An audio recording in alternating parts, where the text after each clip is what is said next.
Vydajte pri ďalšom strašidelnom kvíze so Scottosom. Teraz vám ukážem 5 frameov. Pokiaľ hneď na prvý zistíte, o aký horor ide, máte 5 bodov. Pokiaľ však až na posledný frame, máte iba 1 bod. Poďme sa pozrieť na frame číslo 1.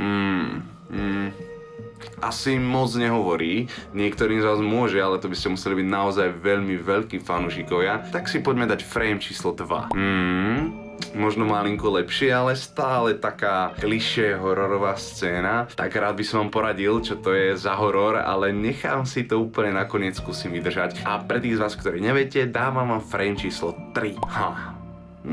Tento už by mohol niečo prezradiť. Nie, diabol sa skrýva v detailoch, či ako sa to hovorí. Každopádne, keby stále náhodou nie, tak ideme do hustejšieho. Frame číslo 4.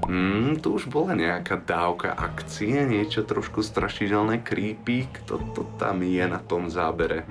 Áno, je to tak, ja viem, že ste správnu odpoveď už dávno do komentáru napísali, ale keby náhodou niekto nevedel, tak po tomto frame to už musíte vedieť, frame číslo 5. Je to easy, že? Bolo to jednoduché, no teraz už vám to spätne zapadá, keď vidíte tento záber, mne to je samozrejme jasné a správnou odpoveďou je The Conjuring, alebo Vzájati démonov, ako sa to u nás vo mne prekladá, môj obľúbený horor. Napíšte mi do komentáru, aký je váš obľúbený horor.